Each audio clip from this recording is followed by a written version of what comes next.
¿Cómo están? Buenas noches, bienvenidos a una nueva edición de En Portada. ¿Qué tal? ¿Cómo estás, Mario? Muy buenas noches. Vamos a saludar también a nuestros invitados. Tenemos a dos congresistas, el congresista Hernando Ceballos, del Frente Amplio, y Miguel Castro, de Fuerza Popular. ¿Cómo están? Muy buenas noches. Muy bien. Los dos son estrenos en el programa, entendemos. En Portada, sí. En Portada. Bienvenidos.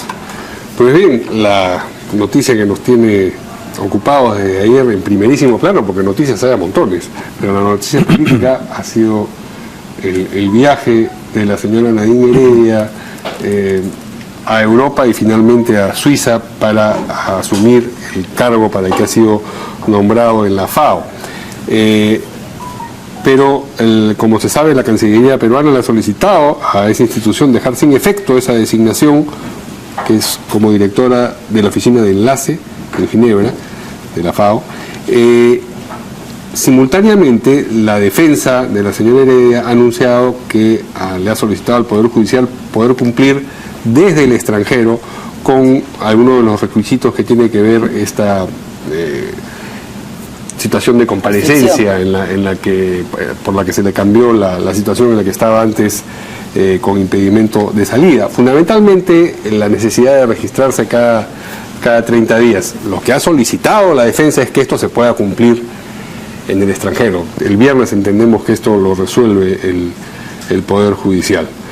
Se ha sabido también hoy día, a partir de unos correos, unos mails que ha divulgado el congresista Jorge del Castillo, y que son mails cruzados entre la señora Heredia y el funcionario brasileño de la FAO, la persona que la ha nombrado, que se venía conversando acerca de la naturaleza y los detalles que faltaba ultimar para esta designación desde febrero, de manera que la señora Heredia esto lo tenía en agenda. Sí, recontra agendado, y sin embargo nunca comentó nada, a pesar de la sensibilidad que esto tenía, digamos, en la opinión pública, por las suspicacias que se generaban a propósito de su mucha o poca voluntad de colaborar con las investigaciones que se le seguían y se le siguen por presunto enriquecimiento ilícito. Vamos a escuchar algo de lo que dijo hoy en entrevista aquí Jorge del Castillo. Bueno, me han llegado de fuente altamente confiable, ¿no? Y es obvio que un nombramiento en un organismo internacional pues no se hace de un día a otro, ¿no? Sí, claro. Estos correos demuestran una serie de actos preparatorios que datan desde febrero. Sí, el día 13 de octubre, 2 días antes, yo puse un Twitter advirtiendo que se estaba por vencerse el plazo y que nadie hacía nada. El sector justicia reaccionó a través de los procuradores pidiendo la renovación del impedimento, y el fiscal Juárez, Justicia, quiere decir. Y el fiscal Juárez dijo que no era necesario renovar esto. Y el fiscal de Nación lo ratificó, lo amparó. Sí. Bueno, pero lo que debería tranquilizarnos, que era lo que todo el mundo pedía ayer, que dicen a ver nuestros invitados congresistas, que el abogado de la señora Heredia ha dicho que ella no va a rehusarse a acatar lo que el Poder Judicial mande, que las investigaciones van a continuar y que si ella tiene que volver, aparentemente volverá, porque ella está en Suiza, ¿no es cierto? Sabemos que además no hay ningún tipo de convenio de extradición con ese país, pero ella dice que va a venir, según el abogado. ¿Qué dicen nuestros congresistas? Bueno, esta situación que se ha producido y que de alguna manera ha despertado la preocupación de todo el país y básicamente los congresistas. De hecho, Fuerza Popular hoy día está presentando una moción manifestando su rechazo por la designación de la señora Nadine Heredia. Esa es una moción contra la ONU, la FAO. O sea, la FAO, poniendo en tela de juicio esta contratación, entendiendo además que el personaje que ocupaba este cargo tiene otro tipo de características, o digamos, de pergaminos, y la experiencia para desempeñar este cargo, lo que despierta las suspicacias de que alguien que no cuenta con la expertise ni con la experiencia que puede desempeñar una buena función en este cargo, se le haya incorporado sin que incluso, si se trata de un cargo tan importante, se debería hacer una consulta inclusive al Estado, para que el Estado emita siquiera una opinión si es que es una persona que cumple con ciertas características que puede desempeñar este cargo. Pero creo que eso no es necesario, digamos. No es necesario, pero se estila. Finalmente. Pero de todas maneras se debe estilar. Porque si bien cierto no representará ahí al país, pero si es que es un cargo tan importante, una institución tan importante, y también sabiendo además que es una persona que está cuestionada, tiene una denuncia por lavado de activos, es una denuncia que tiene un proceso ahorita abierto y que viene siendo investigado en el Congreso de la República, resulta muy suspicaz. ¿Cuál es la suspicacia? Obviamente la suspicacia está en el tipo de la manera como se ha tratado esa situación. No, pero ¿cuál sería la coartada de Nadine Heredia? ¿Cuál sería el plan? Bueno, yo no creo que es una coartada, yo al contrario se ha evidenciado. Se está evidenciando que hay una estrategia de defensa, vamos a decirlo así, pero de defensa de escape. Porque yo soy abogado, todos los abogados sabemos que en un proceso donde existe un auto apertorio, existen medidas restrictivas y limitativas, por ejemplo, de ir a firmar a un lugar destinado por el propio juzgado todos los meses, pero no inclusive permiso, de comunicar. Si el juez tiene esta misma suspicacia, si el juez sabe que tiene que suceder esto, ¿por qué le ha dado el permiso? Bueno, yo hasta ahorita no tengo conocimiento exactamente de documentos que diga que el juez le ha dado permiso, es lo que ha dicho el abogado en una conferencia de prensa. Pero todos los procesados... No, si no le hubiera dado permiso no podría haber salido. No le ha dado permiso, ella solicitó, informó que se iba a ir de viaje, pero no tenía que recabar, digamos, Comunicas al juzgado. Lo que no tenía es cierto impedimento de salida. Claro, salió sin ningún problema, digamos. Y además, mira, todas las cosas suceden en un mismo día y de hecho, si este es un tema, casi es un cargo político, vamos a decirlo así, además, no tiene nada de malo que también la opinión pública se entere. Simplemente esto se hizo, pareciera a espaldas de algo, y cuando nos enteramos todos, evidentemente siendo una persona que estaba investigada tanto por el Poder Judicial como el Congreso, definitivamente tienes que levantar sospechas. Ahora, la extrañeza se incrementa si es que uno observa o escucha lo que han declarado personas, ex primeros ministros del gobierno anterior y personas que fueron cercanas a Nadine Heredia en su momento. Pedro Cateriano y Ana Jara, los dos en distintos tonos, han dicho que este viaje es un error político. De manera que son conscientes de que en la opinión pública existía una sensibilidad al respecto y de que lo correcto por lo menos habría sido, en la medida que desde febrero se estaba negociando este nombramiento, ella dijera, por si acaso me estoy yendo a desempeñar esta tarea. Bueno, los correos que hemos visto, ella advierte que hay que hacer todo esto calladito, claro, para que nadie se entere, porque la oposición puede enterar. O sea, pero una cosa que hay que tomar en cuenta es también... Perdón, vamos con el congresista, ¿le parece? Sí, no, yo creo que efectivamente pues hay un grado de impopularidad creciente de Nadine Heredia a partir de toda esta denuncia, ¿no?, de su vinculación con probable lavado de activos, con un gobierno que viene con innumerables denuncias sobre corrupción y sobre el rol que habría jugado Nadine Heredia pues en las decisiones del gobierno, ¿no? Pero acá no se trata tanto de expertise y de experiencia en el cargo, porque si no, pues tampoco en el país no hubiéramos designado algunos cargos también que nadie puede justificar porque tengan experiencia, como el Banco Central de Reserva, ¿no?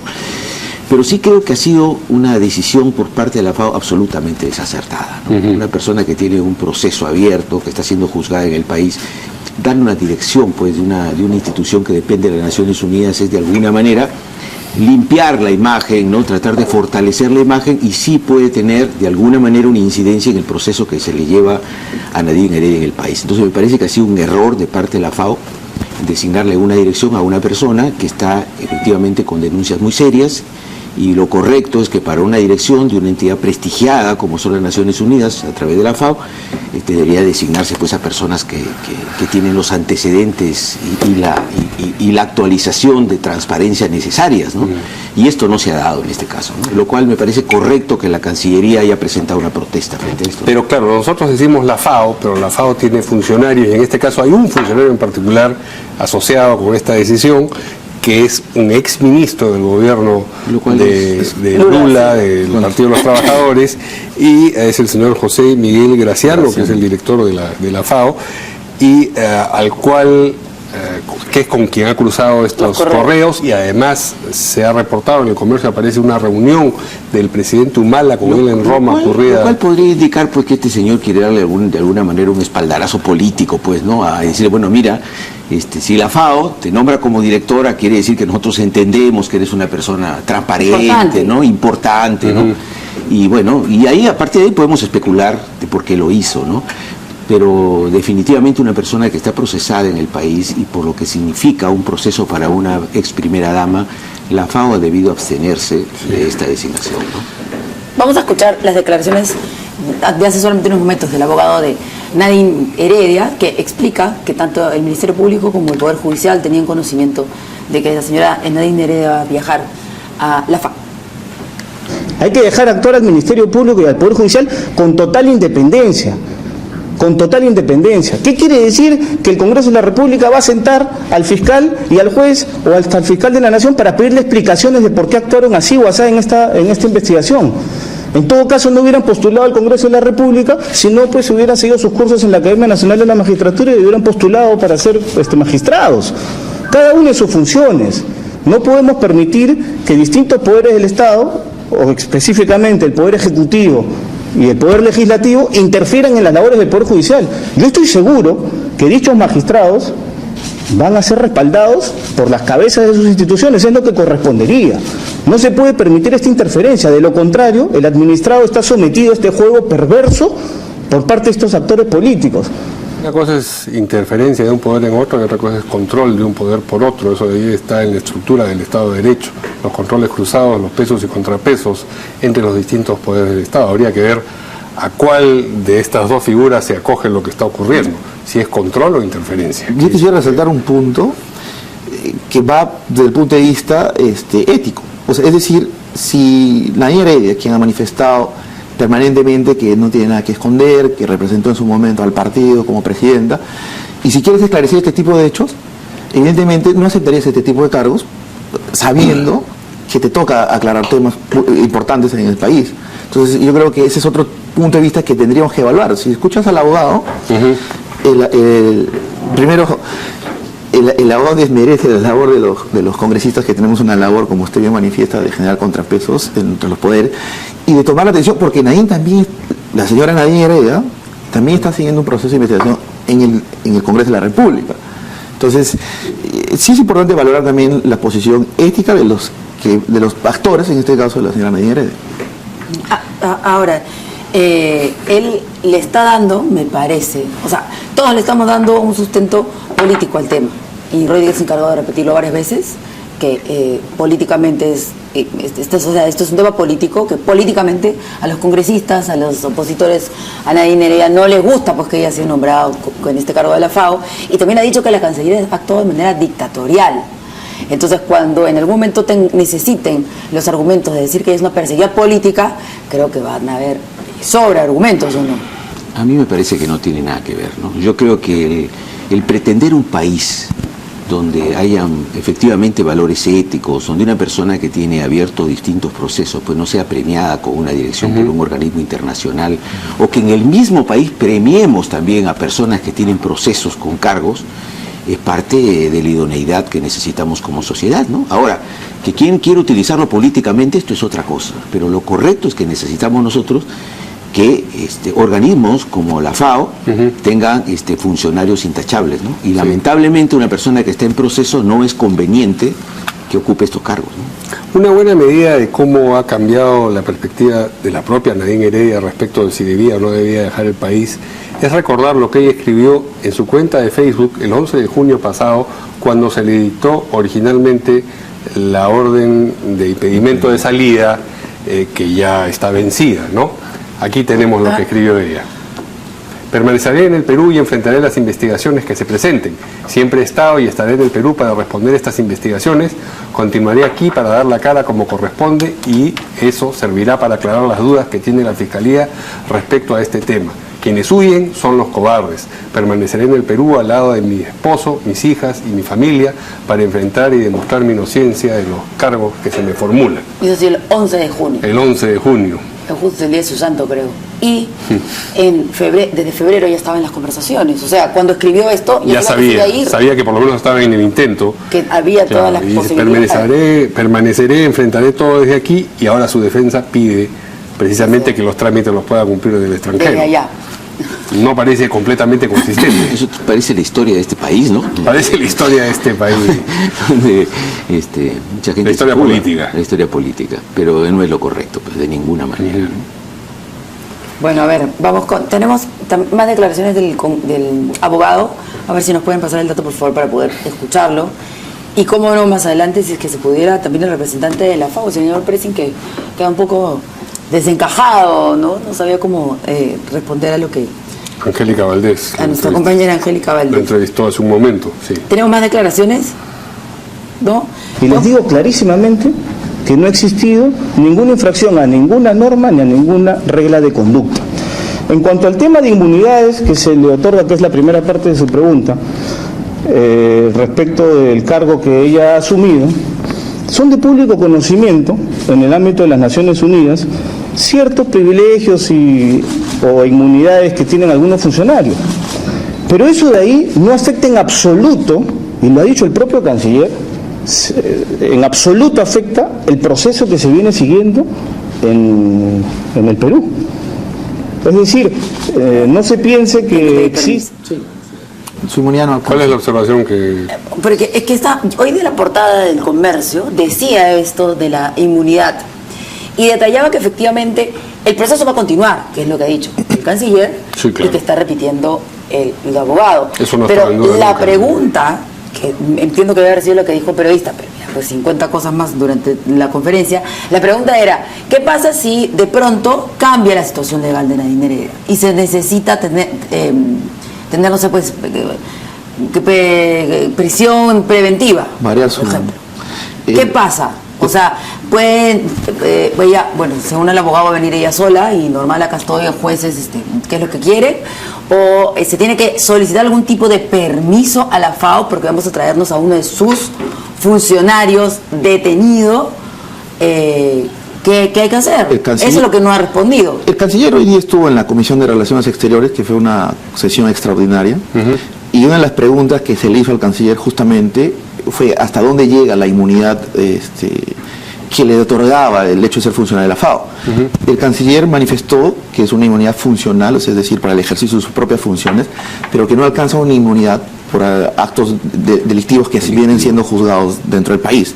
O sea, de hecho, entonces el juzgador tiene todos los mecanismos legales para exhortar al Estado o a la misma FAO, si es que existe negativa por participar en un proceso, una acción compulsiva, vamos a decirlo así, de que ella se incorpore al proceso. Sí. Entonces, si el canciller, que es el técnico especialista en esta materia, nos ha manifestado dentro de la comisión que y reitero que esta inmunidad no le alcanza para efecto del proceso judicial. Y ahora que estuvieron con el canciller, le preguntaron también con qué anticipación se enteraron ellos del viaje de la señora Heredia, porque sabemos que citó la Cancillería al representante de la FAO en Lima a las 10:30 de la mañana en la Cancillería, lo que quiere decir que estaban enterados desde antes. Sin embargo, nosotros nos enteramos recién a las 5 de la tarde, creo, digamos, en los medios de prensa. No se dio una voz de alarma, no sé cuál es la voz de alarma que se podría haber dado hoy día. Jorge del Castillo decía que el fiscal podría haber reaccionado si es que hubiese tenido la información a tiempo.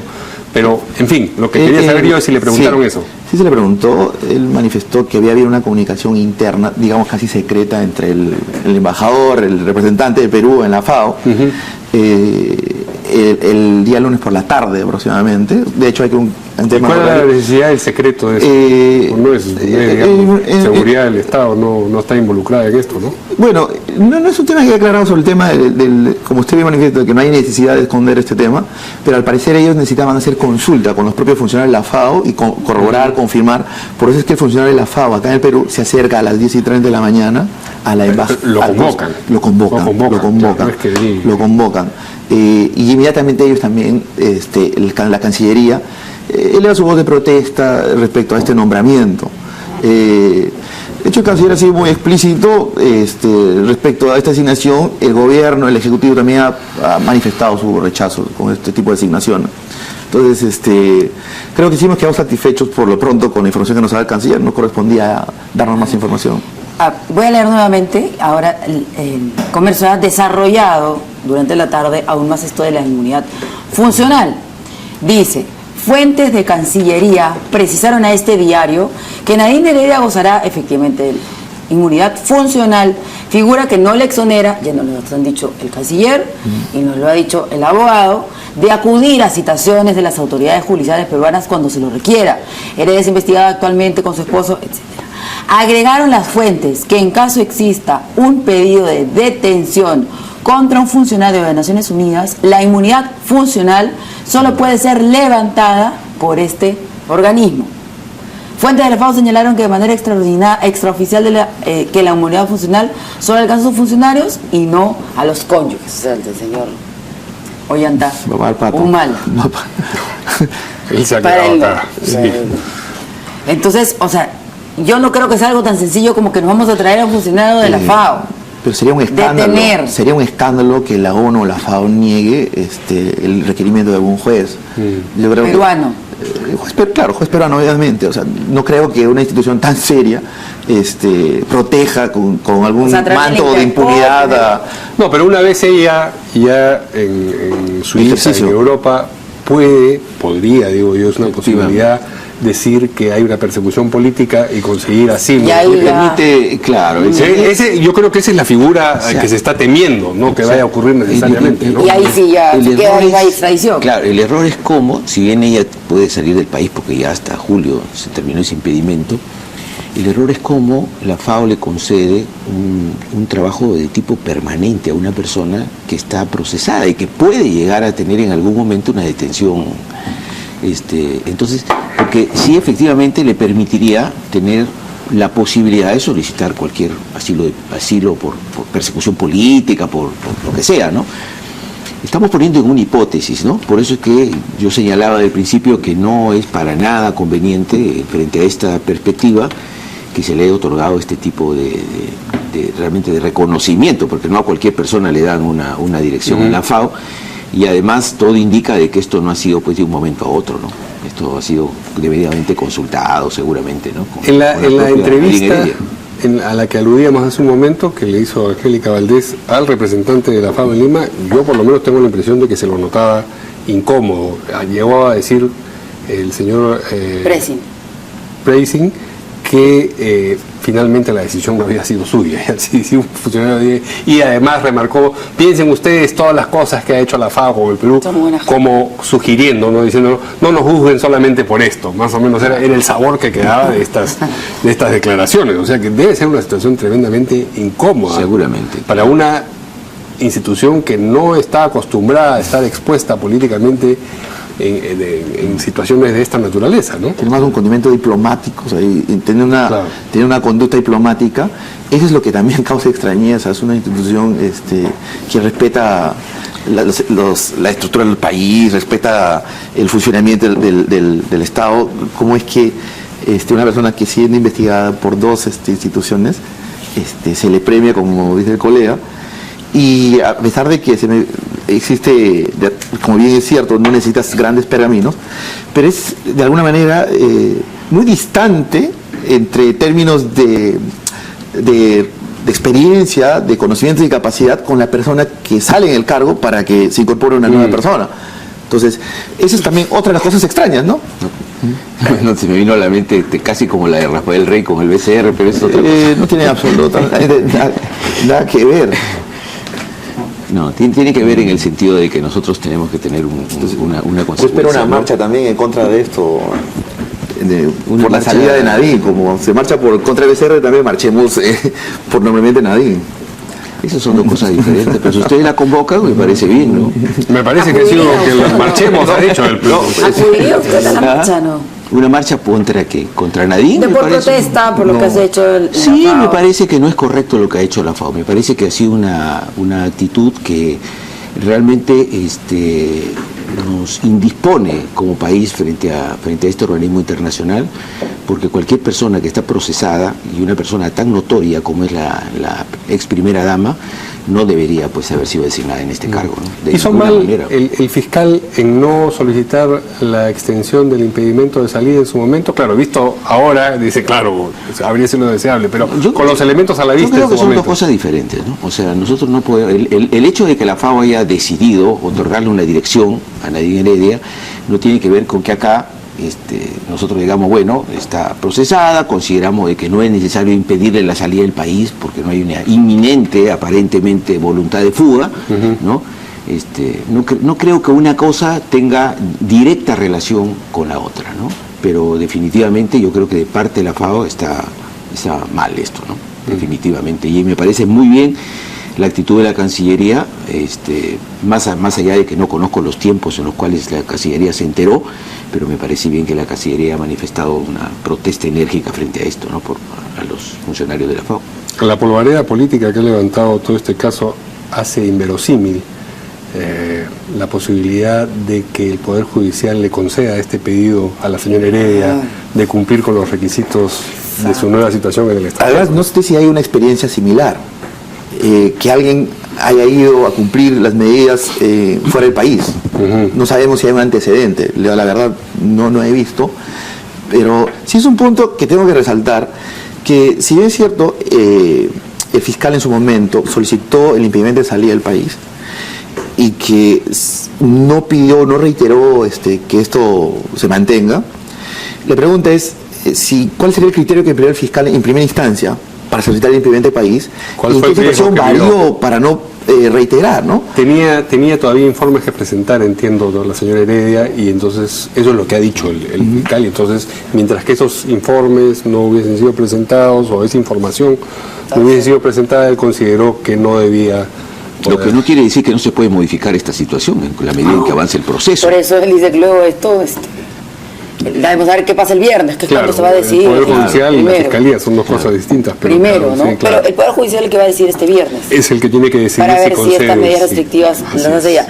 Y luego, además, lo que ha dicho el señor Juárez, el fiscal, es que se va a discutir también las reglas. Así o es. sea, ellos se van a formar parte de ello. Vamos a escuchar las declaraciones, a ver, El fiscal. doctor Juárez.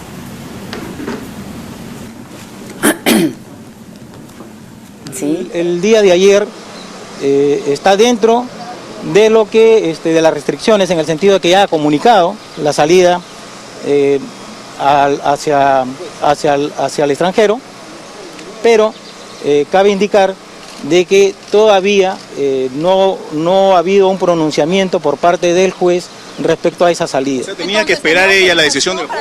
Es una interpretación que al menos mi despacho lo cree así.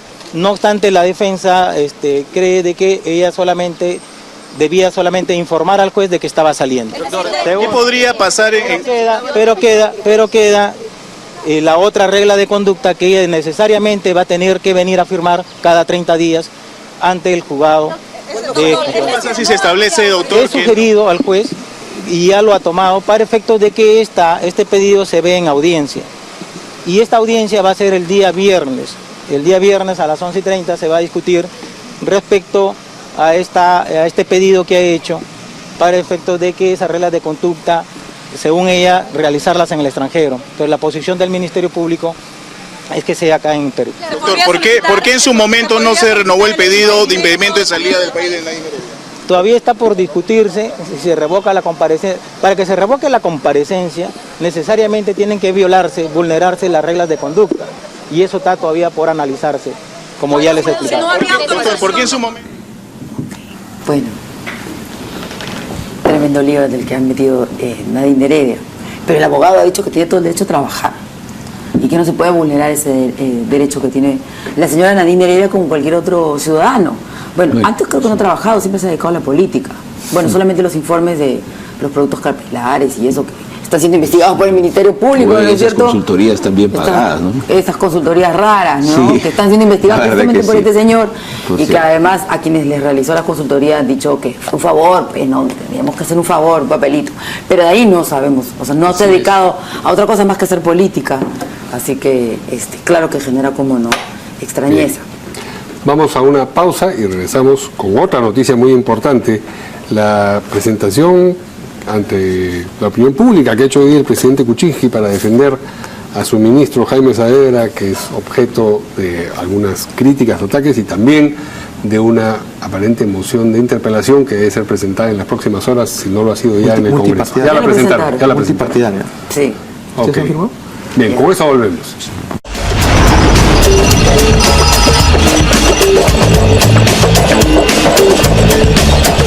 Bueno, el presidente Kuczynski se la hoy en conferencia de prensa ¿Firmó o no firmó? respaldar Dime, ¿sí a o su no? ministro de Educación y ha dicho que intereses no declarados y no va a permitir que intereses no declarados insinúen que el ministro Saavedra no está apto para dirigir ese sector. Vamos a escucharlo.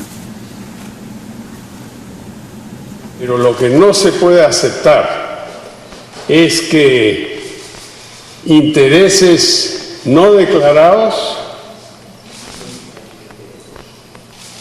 insinúen que el ministro de Educación no es apto para este puesto. Él ha explicado largamente por muchos lugares los temas de los cuales se le han hecho cuestionamientos a su ministerio y está dispuesto a ir al Congreso cuando se le pida a explicar nuevamente estas cosas.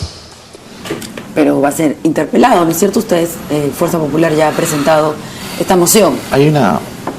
Es importante aclarar a la opinión pública que la interpelación es un mecanismo legal válido y es un derecho del Poder Legislativo.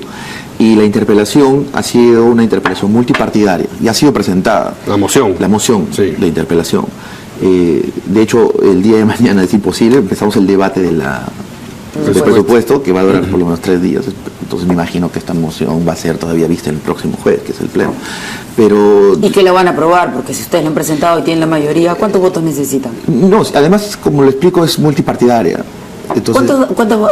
Eran 4 bancadas. ¿Son más? el 25% creo es Con según el 33 reglamento. votos creo que se puede Sí, presentar con la el moción. 25% del total de congresistas puede solicitar una moción de No, interpelación. ustedes solitos lo pueden hacer, pero me refiero a que han firmado esa moción Fuerza Popular, el APRA, también estaba APP. Acción Popular, por lo menos está anunciado. Alianza por el Progreso. Alianza por el Progreso y Acción Popular. El Frente Amplio no tengo mayor conocimiento, pero me imagino que sí, todos estábamos de acuerdo En en general, eso. el tema de esclarecer las cosas hay un espíritu unánime en ese sentido, ¿no? Que las cosas queden realmente transparentes, si hay denuncias de irregularidades, de corrupción, que se aclaren y a fondo, ¿no? Ahora sí quiero decirme una cosa, el presidente de la República sale a respaldar por un supuesto maltrato. Yo creo que la interpelación es una buena oportunidad para que un ministro aclare, sobre todo porque hay preguntas puntuales sobre situaciones complicadas como lo que está pasando, y nadie está adelantando opinión que esta interpelación vaya a ocasionar o lo que vaya a conllevar que su salida como ministro. O sea, lo que estamos haciendo es el uso de un mecanismo válido donde los congresistas hacen las preguntas y son un plebe de preguntas establecidas que le corren el traslado al ministro inclusive, y si, como él bien manifiesta el presidente, tiene todos los elementos para poder responder y aclarar esta situación, yo creo que es una buena oportunidad. O sea que podrían no censurar al ministro, dicen ustedes, si finalmente No, las respuestas que dé son Pueden ser satisfactorias. satisfactorias. No hay ahí una intención de querer vengarse, porque mucho se ha dicho que esto se trata de una venganza política contra el ministro de Educación. No, mira, esta interpelación básicamente haga vea con el último reportaje que salió en la televisión respecto a la compra por 146 millones de computadoras, donde la que ha detectado es la unidad de inteligencia financiera movimientos extraños. Una compra tan grande como este tipo, es difícil que el funcionario más importante no pueda percibir que existe algo irregular, porque una de las funcionarias del ministerio está involucrada en esta compra. Sí. Pero las preguntas de la interpelación también son sobre los Juegos Panamericanos. es que seguramente, si es una oportunidad donde también ha sido materia de cuestionamiento, por eso se le ha invitado al ministro también en algún momento, al Parlamento, también es importante que aclare sobre este tema de los panamericanos, donde también existen audios, también existe un audio donde exista la posibilidad de acomodar actas, donde exista transferencia de dinero que no se rindió cuenta y se le siguió entregando dinero. Yo creo que sí es importante este tipo de mecanismo, ¿no? Porque de las 18 preguntas, 5 son sobre el tema, menos 4. De las 18 preguntas de la interpelación, 4 son sobre la denuncia periodística de Panorama y el resto son sobre los panamericanos. Pues, eso se ha venido también discutiendo en el Congreso reiterativamente, porque también hubo a través de los medios de comunicación se conoció, como le vuelvo a repetir, un audio donde el presidente del IPD en ese momento, Francisco Boza, y una funcionaria del Ministerio de Educación, que también era miembro del director del IPD, acordaban cómo iban a acomodar las actas, porque había habido entrega de dinero que no había sido rendido cuenta y de alguna manera se le siguió entregando dinero. Entonces, de hecho, también es un hecho que necesita ser aclarado, sabiendo además que los Juegos Panamericanos es un tema bien complejo, porque muchos de los hoy políticos no quisiéramos, y me incluyo, no a título de mi bancada, sino a título personal, particularmente considero que a esta etapa los Juegos Panamericanos corre grave riesgo de que se realice y que se haga con el mismo entusiasmo que esperábamos que se hiciera un Panamericano, o se llegue por lo menos a cumplir las expectativas. Sí. Entonces sí creo que también necesita ser aclarado. ¿Cuál es la importancia de que apareciera el presidente Kuczynski a hacer esta defensa de su ministro, o no cree usted que era necesario? No, yo creo que la opinión pública sabe que han habido algunos gestos en relación con la actividad del ministro por parte de la bancada mayoritaria en el Congreso, que la gente puede entender de que hay no una buena predisposición en general con el ministro, que viene de la gestión anterior, ¿no? Y además está el tema de la ley universitaria, donde también aparecen algunas suspicacias. Pero lo que sí está claro es que el ministro tiene el deber de esclarecer cualquier duda que aparezca en relación con su gestión, ¿no? Sea por el tema de corrupción, en el tema de las compras, como también en los Juegos Panamericanos. Tiene que esclarecer y decir realmente las cosas como son. Nosotros esperamos, por supuesto, que hay un espíritu totalmente imparcial, serio, en la evaluación y en la interpelación del ministro, ¿no? Eso. Pero responder tiene que responder. A mí me parece que la gente... Pero a través de un pliego interpelatorio. Por supuesto. Porque él pidió que fuera al Congreso sin, digamos, este título, ¿no? Sin ser ministro interpelado, sino que ir y responder de la misma manera. Pero no, han preferido, bueno, no sé si Frente Amplio firmado, pero las otras bancadas prefieren que sea a través de este mecanismo. Bueno, pero más allá de eso, en realidad, que es un tema de gesto en relación con el ministro, lo que sí está claro para este ministro como para todos y todos los funcionarios es que necesitan transparentar su gestión, ¿no? Eso me parece que es el tema que nosotros no podemos discutir, la necesidad de que se transparente la gestión y que respondan las preguntas que tienen que ver con su gestión. Vamos a escuchar las declaraciones del ministro Saavedra, el ministro de Educación. Y esto es un discurso único, tenemos que tener un solo discurso. ¿Qué se refiere? Mira, no sé a qué se refiere. ¿No recuerdas eso? Mire, en el sector público yo no recuerdo exactamente una conversación así, pero no sería raro tampoco, ¿no? Que yo hablando con mis viceministros o con cualquier funcionario digo, oye, tenemos que explicar bien las cosas, no podemos explicar las cosas de manera desordenada, si se tiene que explicar de tal manera que la opinión pública entienda bien lo que estamos haciendo. Ya, eso sería completamente natural que se lo dijera. No, eso no me sorprendería, pero no es un tema de esconder nada. ¿Te das cuenta? Aquí el punto central es que esa inferencia de que entonces, porque se dice tenemos que tener un discurso ordenado y tenemos que explicarle las cosas bien a la gente, eso es algo que yo puedo haber dicho, eso sí yo lo puedo haber dicho, hay que explicarle bien las cosas bien a la gente. Bien, vamos también a escuchar sobre qué es lo que dijo sobre la ley universitaria, que es precisamente lo que algunos dicen que sería el motivo. Está en el trasfondo de toda porque quiere interpelar al ministro. Y nosotros como país, como cualquier país del mundo, tiene que tener una política universitaria. Tenemos que asegurarnos. Completamente de acuerdo. Y según esta ley, ya el ministerio no es órgano rector de la política. Y por otro lado, la superintendencia se mantiene, pero es una superintendencia que está manejada por los rectores. Sí, ¿no? sí, Entonces, ya. eso es regresar a lo que teníamos antes. Eso es regresar al caos que teníamos antes. Eso es regresar a un esquema en el cual lo que nos importa es el beneficio, bienestar, interés, ¿no?, de quienes manejan las universidades y no el beneficio de los jóvenes. Ahora, el ¿no? argumento... Entonces, ¿Qué dicen estos congresistas sobre la ley universitaria? Yo creo efectivamente que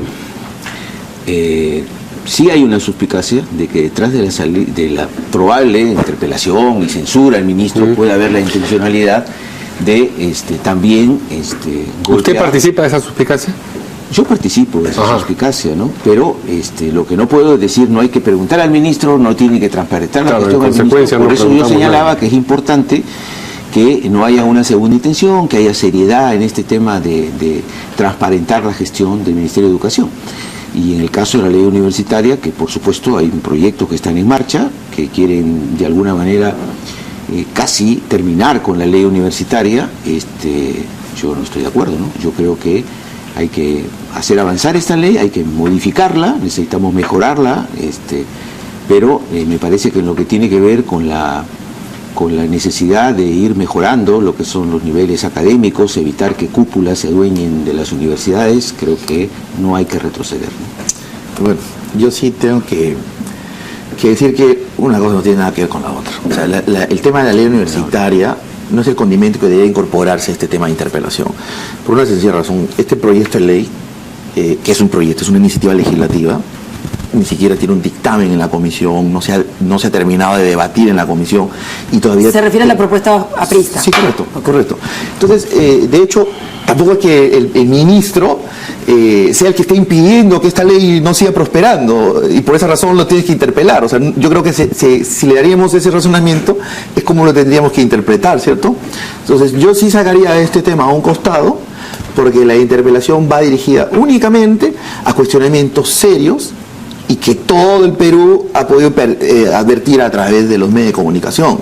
Entonces, victimizarlo a través de que este ha sido uno de los argumentos para interpelarlo, de que el tema de la discusión de la ley universitaria sea una especie de venganza, yo creo que eso es un poco tener una especie de contradicción cuando mi colega manifiesta que hay una suspicacia que puede ser por esto.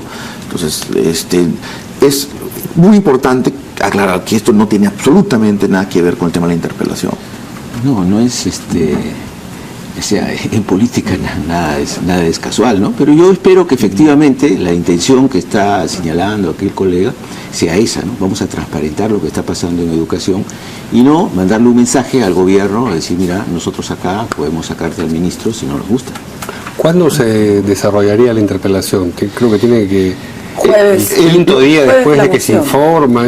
Sí, hay un procedimiento, de hecho ya como se ha presentado la moción y esta semana es casi irregular, vamos a decirlo así, porque son 3 días que vamos a debatir. La semana próxima Sí, tampoco. El jueves debate la moción que se va a aprobar. Probablemente, Y de ahí, y se señala la fecha ya en la que se le invita al ministro. o sea, estamos hablando de la 15 siguiente. días. Próximo jueves. Mínimo. O sea, de hecho va a acudir tranquilamente al CADE todavía, seguramente. Y después del CADE, ¿qué va a pasar?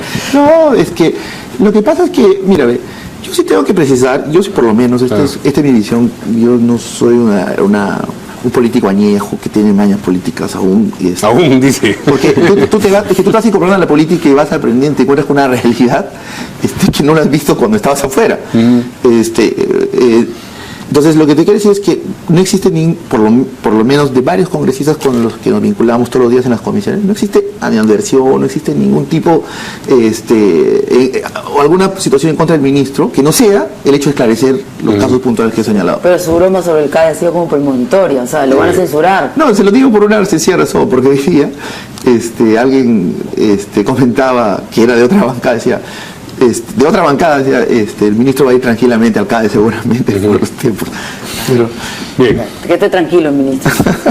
Vamos a una pausa y regresamos con el anuncio del Premier Zavala sobre la desaparición del SNIC. Volvemos.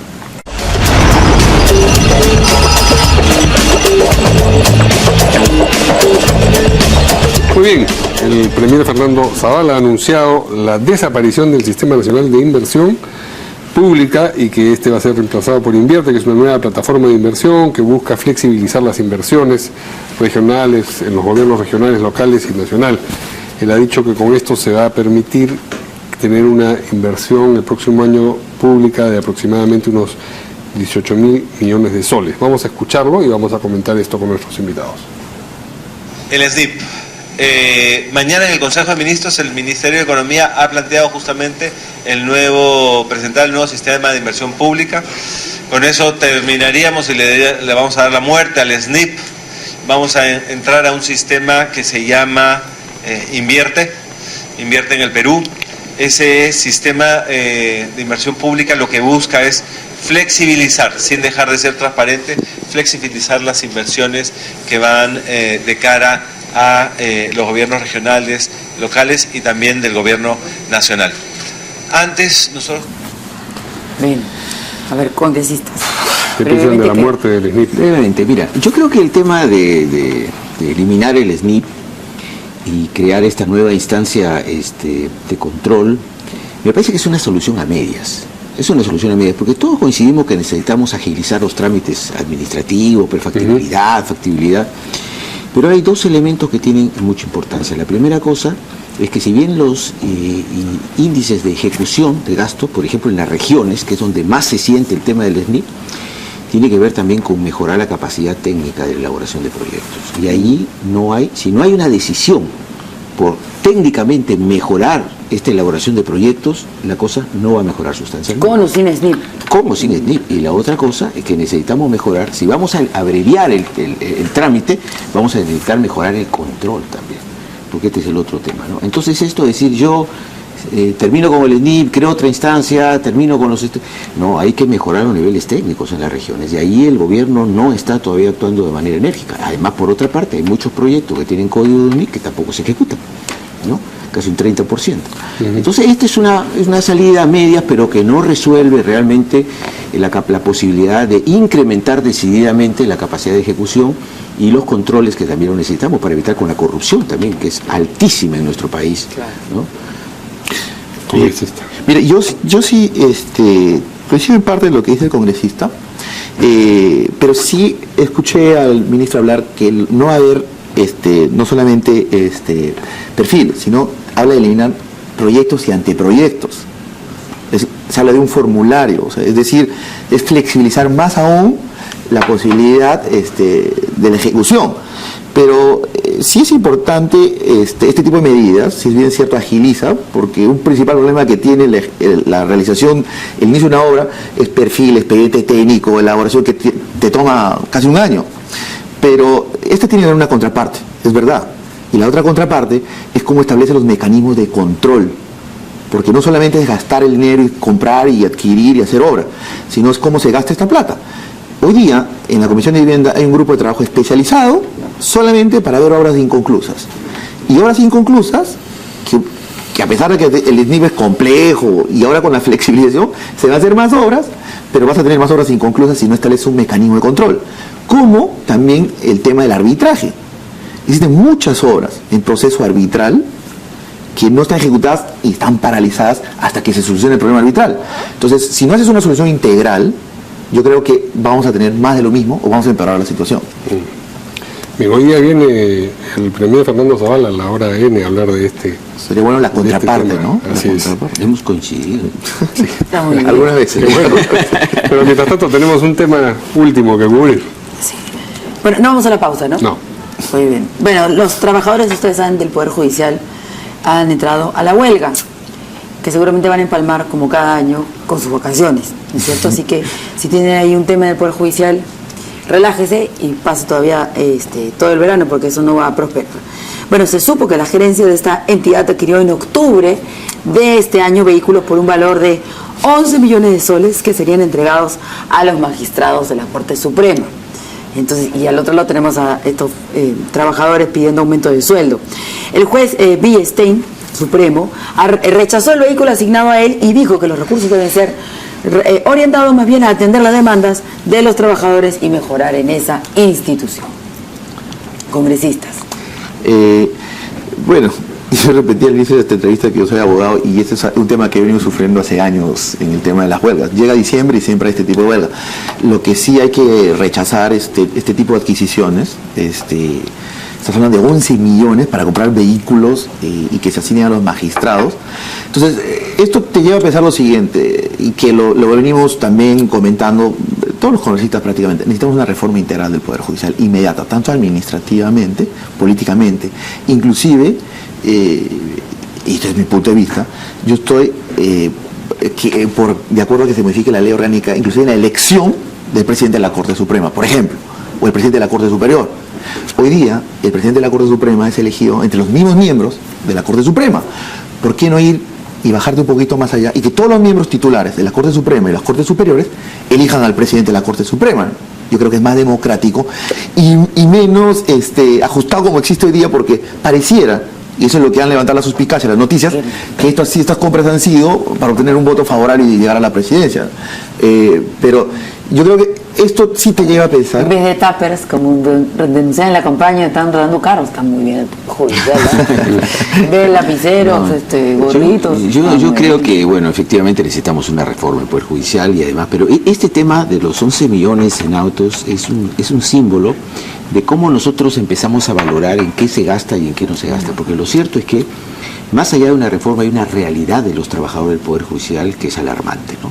Porque allí hay innumerables regímenes laborales que no respetan los derechos de los trabajadores, quieren negociar remuneraciones, no se puede, no hay una meritocracia en el Poder Judicial, ¿no? Se entra muchas veces no de la mejor manera, no son bien tratados los trabajadores, tanto del Poder Judicial como el Ministerio Público, y bueno, lo primero que necesitamos es que tanto el Poder Judicial como el Ministerio Público traten bien a sus trabajadores, ¿no? Más allá de que se les exija transparencia, ¿no?, idoneidad, no hay un buen trato hacia los trabajadores, los sueldos hay diferencias abismales en los trabajadores, hay trabajadores que ganan una miseria, y hay innumerables. Nosotros un informe hace relativamente poco de expedientes que se cosen a mano todavía. Exactamente. Imagínense, entonces uno ve eso, y entonces los 11 millones, ¿y cómo no se indigna, pues?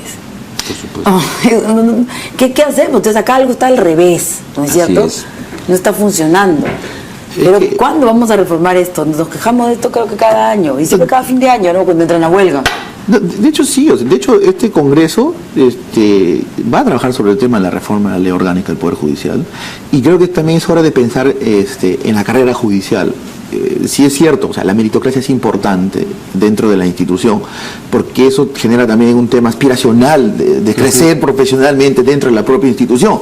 Si no tienes los incentivos para que tú crezcas profesionalmente adentro, tú vas a tener una persona mediocre. O sea, estás tirando la mediocridad, y yo creo que esa es parte también de que se incorpore en el debate. Y eso es importante.